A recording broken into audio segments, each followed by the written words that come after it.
tak mau lagi habisi warga-warga tak berdosa. Pilih dihukum, puluhan tentara Israel tolak tugas di Gaza.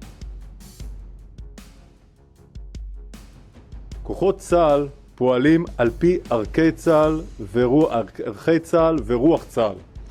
לוחמים בשדה הקרב נדרשים לנהוג במקצועיות וערכיות.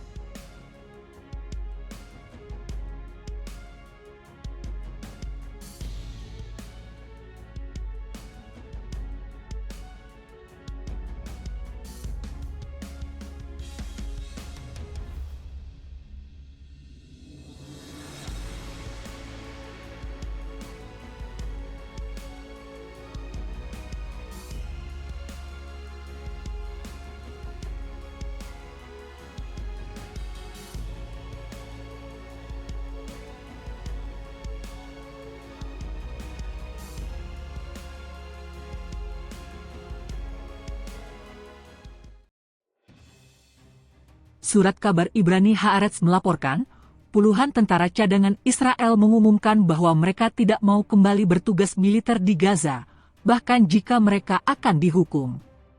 Ratusan tentara cadangan tentara pendudukan Israel pergi ke luar negeri setiap bulan tanpa memberitahu komandan mereka, mengingat perang yang terus berlanjut di Gaza, di mana pasukan pendudukan menderita kerugian besar selama beberapa bulan terakhir.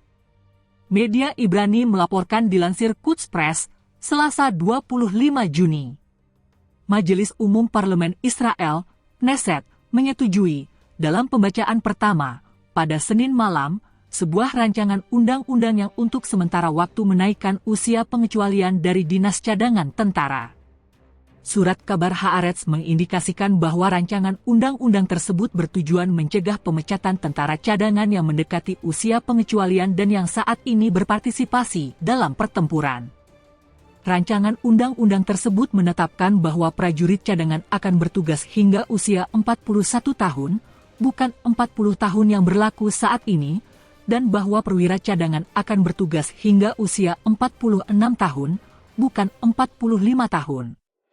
Undang-undang tersebut juga menetapkan peningkatan usia pengecualian dalam beberapa profesi atau pekerjaan yang ditentukan oleh keputusan Menteri Pertahanan di Korps Cadangan menjadi 50 tahun, bukan 49 tahun, termasuk dokter tempur, para medis, dan teknisi, menurut sumber yang sama.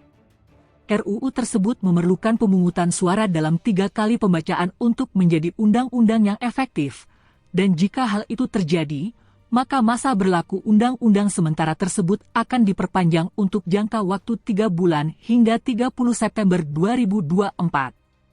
Menurut situs Ibrani Calcalist, Menteri Komunikasi Israel Shlomo Karhi mempresentasikan rancangan undang-undang tersebut atas nama Menteri Pertahanan Yoav Gallant, yang saat ini sedang mengunjungi Washington.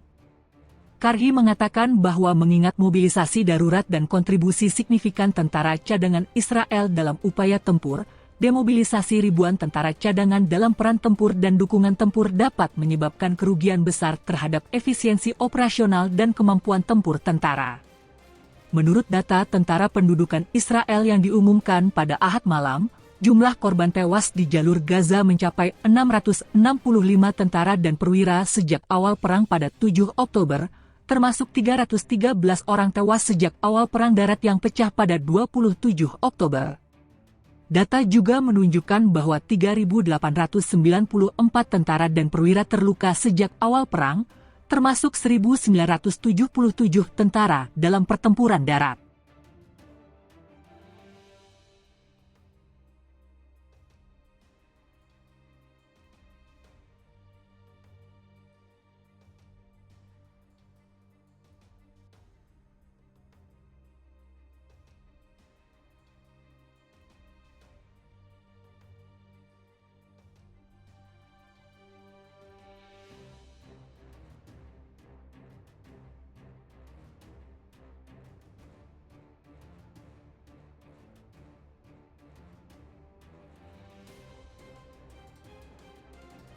Menghitung hari perang Hizbullah lawan Israel, Netanyahu umumkan hal ini.